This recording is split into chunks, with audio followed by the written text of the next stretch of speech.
കൂടുതൽ കേൾക്കുന്ന ഒരു ഒരു ഒരു വസ്തുത എന്ന് പറഞ്ഞാൽ നമ്മൾ ഏറ്റവും കൂടുതൽ കേൾക്കുന്ന ഒരു വസ്തുത അല്ലെങ്കിൽ എന്താണെന്ന് വെച്ചാൽ എല്ലാ അധികാരങ്ങളും മുഖ്യമന്ത്രിയായ ശ്രീ പിണറായി വിജയൻ പോളിറ്റ് ബ്യൂറോ മെമ്പറാണ്, സീനിയർ മെമ്പറാണ്, 81 വയസ്സുള്ള ഒരു കമ്മ്യൂണിസ്റ്റുകാരനാണ്. അദ്ദേഹത്തിലേക്ക് ചുരുങ്ങുകയും അദ്ദേഹം താങ്കൾ പറഞ്ഞ പോലെ അദ്ദേഹത്തിന് ചുറ്റുമുള്ള ചിലരുടെ വാക്യങ്ങൾ മാത്രമാണ് ഇതിന് കാരണം. അതായത് ഇന്നത്തെ സിറ്റുവേഷനിലെ ഇടതുപക്ഷത്തിന് ഒരു പരാജയം മണക്കുന്നുണ്ടെങ്കിൽ അതിന് കാരണം താങ്കൾ നേരത്തെ പറഞ്ഞ പോലെ പിണറായി എന്ന അവർ വിശ്വസിച്ച അസറ്റാണ് അതിപ്പോൾ ലയബിലിറ്റി ആയിട്ട് മാറിക്കൊണ്ടിരിക്കുന്നത് എന്ന് പറയുന്നത്. അതായത് ചൈനയിൽ നടന്ന പോലെ, സോവിയറ്റ് യൂണിയൻ നടന്ന പോലെ ചില വ്യക്തിനിഷ്ഠമായ പ്രവർത്തനങ്ങളിലേക്ക് ആ പാർട്ടി മാറി. അതായത് ഇന്റർനാഷണൽ അല്ലെങ്കിൽ ബംഗാൾ നടന്നപ്പോൾ ജ്യോതിബാസുവിലേക്ക് പാർട്ടി ചുരുങ്ങിയതുപോലെ അതിലൊന്നും ഒരു പാഠവും ഉൾക്കൊള്ളാതെ അതേ തെറ്റുകൾ ആവർത്തിക്കുന്നു എന്നാണോ താങ്കൾ പറയുന്നത്? അല്ല, ഞാൻ ബംഗാളിൽ സൂചിപ്പിച്ചല്ലോ. പക്ഷെ ഒരു കാര്യം ഞാൻ പെട്ടെന്ന് തിരുത്താൻ ആഗ്രഹിക്കുന്നു. എനിക്ക് സഖാവ് പിണറായി വിജയന്റെ രാഷ്ട്രീയ ഉള്ളടക്കം അറിയാം. അദ്ദേഹം ഈ പാർട്ടിയെ അതിതീക്ഷ്ണമായ പരീക്ഷണ ഘട്ടത്തിൽ പാർട്ടിയെ ഒരുമിപ്പിച്ചു നിർത്തി മുന്നോട്ട് നയിച്ച സഖാവാണ്. അതുകൊണ്ട് സംശയമില്ല, അദ്ദേഹത്തിന് പാർട്ടി ബോധം അദ്ദേഹത്തിന് എന്തിലും പ്രധാനമാണ്. പക്ഷെ പാർട്ടി ബോധത്തെ മറികടക്കുന്ന ഒരു വികസനവാദ ബോധം അദ്ദേഹത്തിന്റെ രാഷ്ട്രീയത്തിലേക്ക് കലർത്തിവിട്ടാൽ അദ്ദേഹം ഒരുപക്ഷെ രാഷ്ട്രീയ വിമർശനത്തെക്കാൾ അദ്ദേഹം സ്വീകരിക്കുന്നത് ഇത്തരം ഉപദേഷ്ടാക്കളുടെയും അല്ലെങ്കിൽ ഈ പറയുന്ന പോലെ അദ്ദേഹത്തെ സ്തുതിക്കുന്നവരുടെയും ശരിയിൽ അദ്ദേഹം വിശ്വസിച്ചു തുടങ്ങിയാൽ, അദ്ദേഹം വിജയിച്ചത് അതുകൊണ്ടല്ല, കൃത്യമായ സംഘടനാ ബോധവും രാഷ്ട്രീയ ബോധവും കൊണ്ടാണ് പാർട്ടിക്കുള്ളിൽ വളർന്ന സഖാവ് VSന്റെ നേതൃത്വത്തിൽ രൂപപ്പെട്ട വിഭാഗീയത മറികടക്കാൻ ഈ പാർട്ടിക്ക് കഴിഞ്ഞത്. രണ്ടാമത് സ്തുത്യർഹമായ സേവനം കൊണ്ടാണ് ആദ്യത്തെ 5 വർഷം കഴിഞ്ഞ് ജനങ്ങൾ അദ്ദേഹത്തിൽ വിശ്വാസം അർപ്പിച്ചത്. എന്നാൽ അതല്ല, അതിന്റെയൊന്നും ബലത്തിലല്ല, വേറെ എന്തോ ഈ പറയുന്ന പരസ്യ ഏജൻസികളുടെയും PR ഏജൻസികളുടെയും അവരെ കൊണ്ടുവരുന്ന ഉപദേഷ്ടാക്കളുടെയും ശരിയാണ് നമ്മളെ വിജയത്തിലേക്ക് നയിക്കുക എന്ന് വിശ്വസിച്ചാൽ അതിന്റെ ഫലമായിരിക്കും കമ്മ്യൂണിസ്റ്റ് പാർട്ടിക്ക് ഉണ്ടാകുന്ന തിരഞ്ഞെടുപ്പുകൾ. സഖാവ് പിണറായി വിജയനെ ഞാൻ ആ അർത്ഥത്തിൽ കുറ്റപ്പെടുത്തുകയില്ല. കാരണം അദ്ദേഹത്തിന് കൊടുക്കേണ്ട പാർട്ടി, അദ്ദേഹത്തെ നയിക്കേണ്ട പാർട്ടി, അദ്ദേഹത്തിന് ചുറ്റുമുള്ള സഖാക്കൾ, അവരുടെ ദൗത്യവും പരാജയപ്പെട്ടിട്ടുണ്ട് എന്നുള്ളതാണ് പറഞ്ഞത്. വെറും പിണറായി വിരുദ്ധത പറയുന്നുകൊണ്ട് ഈ തെരഞ്ഞെടുപ്പിന്റെ ഫലത്തെ വികസിക്കാൻ കഴിയില്ല. താങ്കൾ പറയുന്നത് പോലെ അതിന് മുഖ്യ ഉത്തരവാദി. കാരണം നിങ്ങളൊരു തെരഞ്ഞെടുപ്പിൽ പോകുമ്പോൾ നമ്മൾ വിൽക്കാൻ ശ്രമിക്കുന്നത് ഒരു വ്യക്തിയാകുമ്പോൾ തോൽക്കുമ്പോഴും വ്യക്തിക്ക് ആ ഉത്തരവാദിത്വം വരില്ലേ? അത് മാത്രമാണ് താങ്കൾ പറഞ്ഞാൽ ഞാൻ വളരെ കൃത്യമായി ശ്രദ്ധിക്കുമായിരുന്നു. അത് പാർട്ടി ബോധം എന്ന് താങ്കൾ പറയുന്നു. ഞാൻ അവിടെയാണ് എനിക്ക് ചൂണ്ടിക്കാണിക്കുള്ളത്. അത് തന്നെയാണ് പറയുന്നത്. അത് മാർക്സിസ്റ്റ് ബോധത്തിന് ഉപരിയായിട്ടുള്ളൊരു പാർട്ടി ബോധം കേരളത്തിലുണ്ട് എന്ന് പലരും ഡൽഹിയിൽ പറഞ്ഞു കേട്ടിട്ടുണ്ട്. അതായത് PM ശ്രീ RSSന്റെ എഡ്യൂക്കേഷൻ പ്രോഗ്രാം ഒപ്പിട്ടപ്പോൾ അത് വളരെ ക്ലിയർ ആയിരുന്നു. അവിടെ പാർട്ടി ബോധം അല്ലെങ്കിൽ ഭരണബോധം മാത്രമാണ് ഉള്ളത്. അല്ലാതെ ഒരു കമ്മ്യൂണിസ്റ്റ് കാരൻ നയിക്കുന്ന മന്ത്രിസഭയ്ക്ക് ഒരിക്കലും ചെയ്യാൻ പറ്റാത്ത ഒരു ഐഡിയോളജിക്കൽ ലാപ്സ് അല്ലേ അവിടെ നടന്നത്? അതെ, വളരെ താങ്കൾ പറയാൻ ശ്രമിച്ചതിന് ഞാൻ ഒറ്റ വാക്കിൽ പറയാൻ ശ്രമിക്കാം. മാർക്സിസത്തിന് പകരം പാർട്ടിയിസം, ആ വാക്ക് ശ്രദ്ധിച്ചോളൂ. ഇത് ഒരു കൃത്യമായ വിമർശനമാണ്. നിങ്ങൾക്ക് മാർക്സിസം തന്നെയാണ് നിങ്ങളുടെ ഉപകരണം. കാര്യങ്ങൾ മനസ്സിലാക്കാനും ഒരു കമ്മ്യൂണിസ്റ്റ് തൊഴിലാളി വർഗ പാർട്ടിയെ നയിക്കേണ്ടത് മാർക്സിസമാണ്. പക്ഷെ പാർട്ടിയിസം, പാർട്ടിക്കൂറ്, ഇതുകൊണ്ട് നിങ്ങൾക്ക് മാർക്സിസത്തിന് പകരം വയ്ക്കാൻ കഴിയുകയില്ല. നിങ്ങൾ പൊതുജന ബന്ധത്തിന് പകരം പരസ്യ ഏജൻസികളെ പകരം വയ്ക്കാൻ കഴിയുകയില്ല. രാഷ്ട്രീയ ഉപദേഷ്ടാക്കൾക്ക് പകരം സ്വകാര്യമായ ശിങ്കിടികളെ വെച്ചുകൊണ്ട് നിങ്ങൾക്ക് ഭരിക്കാനാവില്ല. വളരെ വളരെ കൈപ്പേറിയ അനുഭവങ്ങളിലൂടെ ആയിരിക്കും ഈ തെരഞ്ഞെടുപ്പ് ഫലം കേരളത്തിൽ ഇടതുപക്ഷത്തെയും കമ്മ്യൂണിസ്റ്റ് മാർക്സിസ്റ്റ് പാർട്ടിയെയും സ്നേഹിക്കുന്നവർ മനസ്സിലാക്കുക. അതിനുള്ള ധാർമ്മിക ധീരത സഖാവ് പിണറായി മുതൽ താഴെയുള്ള കമ്മ്യൂണിസ്റ്റുകാർക്ക് വേണം. എന്തുകൊണ്ട് തങ്ങൾ ഞാൻ ജയിക്കുന്നില്ല എന്ന് പറയാൻ ഞാൻ ജ്യോത്സ്യനൊന്നുമല്ല. എങ്കിൽ പോലും ഒരു പൊതുധാരണ എനിക്കുമുള്ളത്, UDF ആണ് ജയിക്കുന്നത്. അപകടകരമാംവിധം 2-3 സീറ്റുകൾ RSS BJP ഫാസിസ്റ്റ് രാഷ്ട്രീയം കേരളത്തിൽ ജ്ഞാനസ്നാനം ചെയ്യുകയാണ്.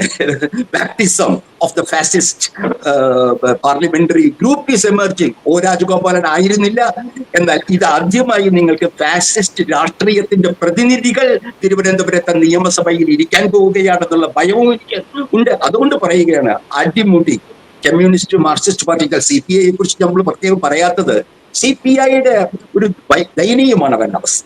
കമ്മ്യൂണിസ്റ്റ് മാർക്സിസ്റ്റ് പാർട്ടിയിൽ നിന്ന് വ്യത്യസ്തമായ എന്തെങ്കിലും ഒരു രാഷ്ട്രീയ സംസ്കാരം അതിന്റെ അണികളോടോ ജനങ്ങളോടോ വയ്ക്കാൻ കഴിയാത്ത ഒരു CPI ആണ്. അത് ഞാൻ അതിലേക്ക് പോകുന്നില്ല, കാരണം അതത്ര ഒരു ഇമ്പോർട്ടന്റ് ഫാക്ടർ അല്ല. CPM നന്നായാൽ CPM നന്നായാൽ CPI താനെ നന്നാവും, ഇടതുപക്ഷവും താനെ നന്നാവും. കാരണം ഇപ്പോഴും CPM ആണ് ഇടതുപക്ഷത്തിന്റെ മുഖ്യ ചാലക ശക്തി. ബീഹാറിൽ CPI ML പോലെ ചെറിയ പാർട്ടികൾ ഉണ്ടെങ്കിലും. അപ്പൊ അതുകൊണ്ട് എനിക്ക് എന്റെ അഭിപ്രായത്തിൽ ഈ തിരഞ്ഞെടുപ്പിന് ജയിച്ചാലും, ചെറിയ തോതിൽ ജയിച്ചാലും തോറ്റാലും, ഈ കേരളത്തിലെ CPM ഘടകം ഒരു കായകൽപ്പ ചികിത്സയ്ക്ക് തയ്യാറാണ്.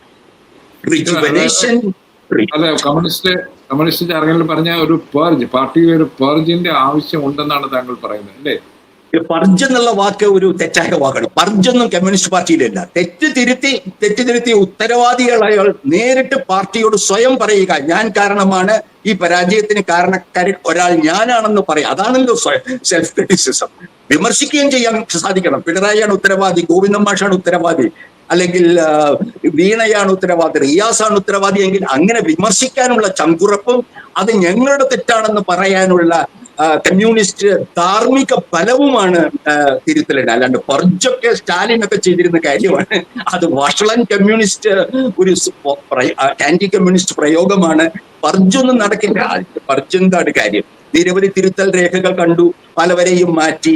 ഈ 5 വർഷം പുതിയ മുഖങ്ങളെയാണ് അവതരിപ്പിച്ചത്. ഐസക്കും സുധാകരനും ഒക്കെ മാറിയിട്ട് വീണയും റിയാസും ഒക്കെ വന്നതാണ്.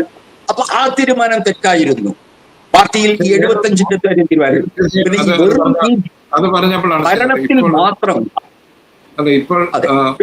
പിന്നെ വേറൊരു കാര്യം, വളരെ വളരെ പ്രധാനപ്പെട്ട കാര്യം പറയാതെ പോകരുത്. എന്തുകൊണ്ടാണ് ഇന്ത്യയിലെ ഫാസിസത്തിന്റെ മുഖ്യ ശത്രുവായ മുസ്ലിം ന്യൂനപക്ഷത്തെ നിങ്ങളുടെ കൂടെ നിർത്താൻ കഴിയാത്തത്?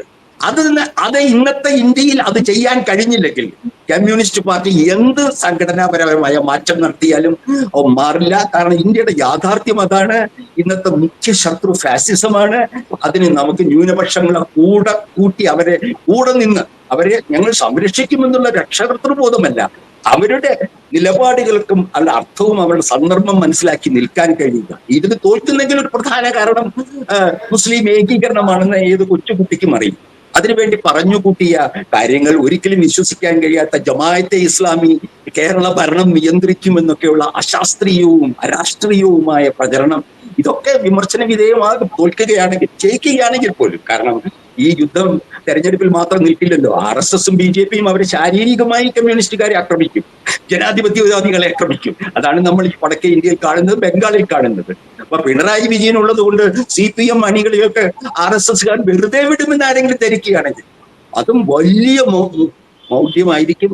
അതുകൊണ്ട് ഞാൻ ഈ പറഞ്ഞ വാക്ക്, അടിയന്തരമായി ജയിച്ചാലും തോറ്റാലും ഈ കേരളത്തിലെ പാർട്ടി ഘടകം ഒരു കായകൽപ്പ ചികിത്സയിലേക്ക് പോകണം. കായകൽപ്പ ചികിത്സയിലേക്ക് പോകുന്ന കായകൽപ്പ ചികിത്സ തന്നെ പറഞ്ഞാൽ നഷ്ടപ്പെട്ട യൗവനം വീണ്ടെടുക്കാൻ വേണ്ടിയുള്ളതാണല്ലോ.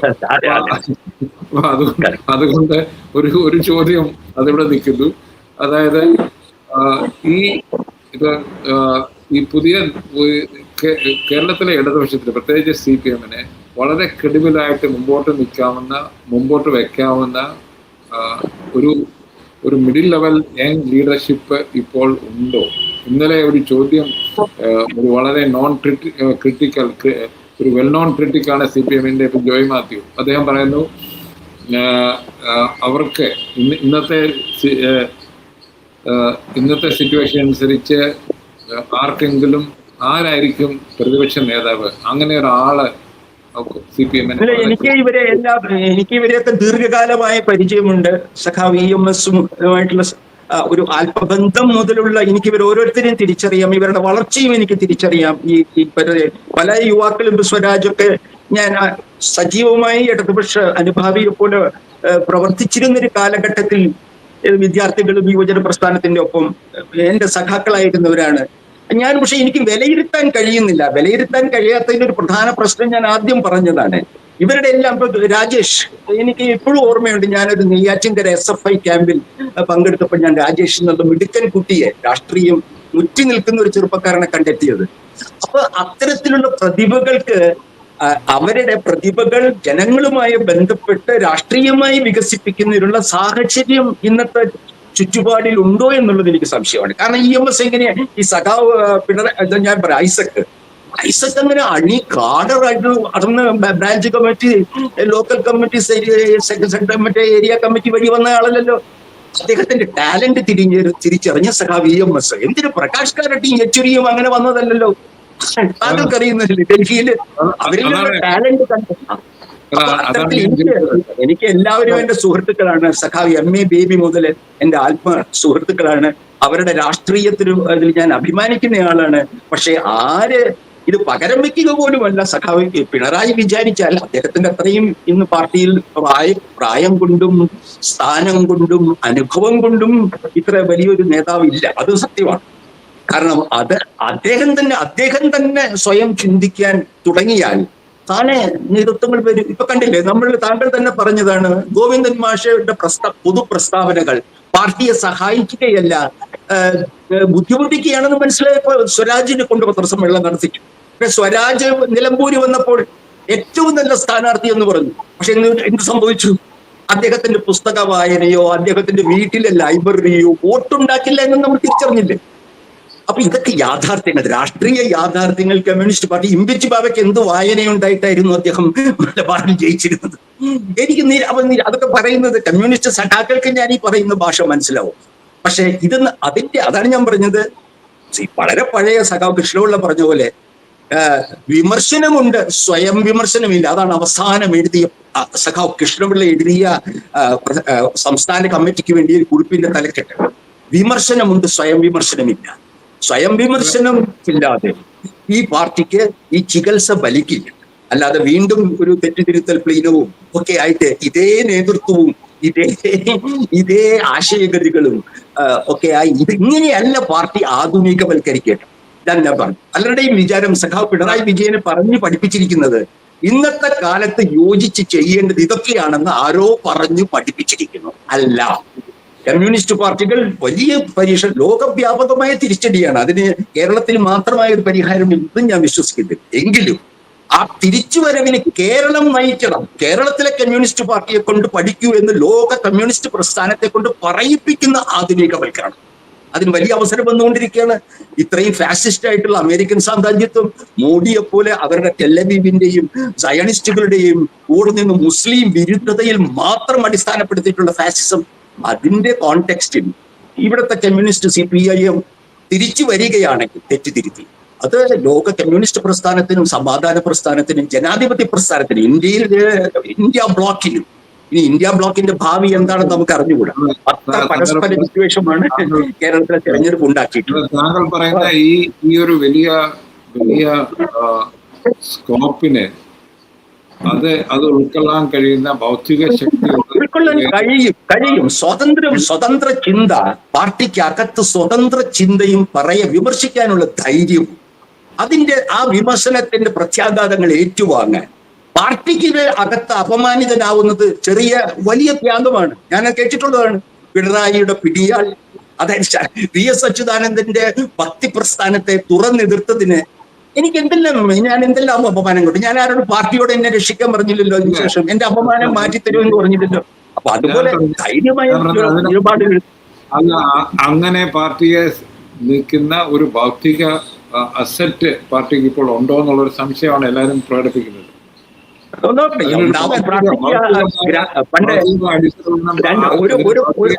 ഒരു ഉദ്ധരണി കൂടി പറയാൻ അനുവദിക്കണം. നമ്മുടെ വാൾട്ടർ ബെഞ്ചമിൻ എന്ന ഫാസിസ്റ്റ് വിരുദ്ധ കമ്മ്യൂണിസ്റ്റ് ചിന്തകൻ പറഞ്ഞൊരു വാക്കുണ്ട്: പ്രതീക്ഷിക്കുക എന്നുള്ളത് പ്രതീക്ഷ നഷ്ടപ്പെട്ടവർക്കുള്ളതാണ്. പ്രതീക്ഷയുള്ളവർക്ക് എന്തിനാ വീണ്ടും പ്രതീക്ഷിക്കുന്നേ? അപ്പൊ പ്രതീക്ഷ നഷ്ടപ്പെട്ട ഒരു കമ്മ്യൂണിസ്റ്റ് അനുഭാവി പറയുകയാണ്, എനിക്ക് മാത്രമേ പ്രതീക്ഷിക്കാനുള്ള അവകാശമുള്ളൂ, കമ്മ്യൂണിസ്റ്റ് പാർട്ടി തിരിച്ചു വരുമെന്നും ലോക കമ്മ്യൂണിസ്റ്റ് പ്രസ്ഥാനത്തിന് കേരളം ഒരു മാതൃകയാവുമെന്നും ഉള്ള ആ പ്രത്യാശ വരുന്നത് ഈ ഏറ്റവും കറുത്ത നിമിഷത്തിലാണ്, ഇരുട്ടിലാണ്. ഇരുട്ടിൽ മാത്രമേ അത് തെളിയുകയുള്ളൂ. അല്ലെങ്കിൽ അധികാരത്തിന്റെ ശോഭയിൽ കമ്മ്യൂണിസ്റ്റ് പാർട്ടി തിളങ്ങിയില്ല. ഇതാണ് എനിക്ക് പറയാനുള്ളത്. അത് തന്നെ കേരളം, താങ്കൾ പറഞ്ഞ പോലെ കേരളത്തിലാണ് ആദ്യമായ ഒരു കമ്മ്യൂണിസ്റ്റ് പാർട്ടി ജനാധിപത്യമായ തെരഞ്ഞെടുപ്പിലൂടെ അധികാരത്തിലെത്തിയത്. അതുപോലെ തന്നെ ഈയിടെ നടന്ന ഒരു വലിയ ക്ലെയിം ഉണ്ട്, അതായത് അതിദാരിദ്ര്യം മാറ്റി എന്നുള്ളൊരു ക്ലെയിം. ഇത് ആരും വാലിഡേറ്റ് ചെയ്തിട്ടില്ല, അത് വേറെ സത്യം. പക്ഷെ അങ്ങനെ ഒരു ക്ലെയിം നടത്താൻ തക്കവണ്ണമുള്ള ധൈര്യം കാണിച്ച ഒരു സർക്കാർ ഉണ്ടായിരുന്നു ഇവിടെ. ഇപ്പൊ ഇങ്ങനെ പല ഫസ്റ്റുകളും കേരളത്തിലെ ഇടതുപക്ഷം കാണിച്ചിട്ടുണ്ട്. അപ്പൊ അതുകൊണ്ട് തന്നെ താങ്കളുടെ പ്രതീക്ഷ നല്ല സഫലമാകട്ടെ എന്ന് ആശംസിച്ചുകൊണ്ട് നിർത്തുന്നു. നന്ദി, നമസ്കാരം.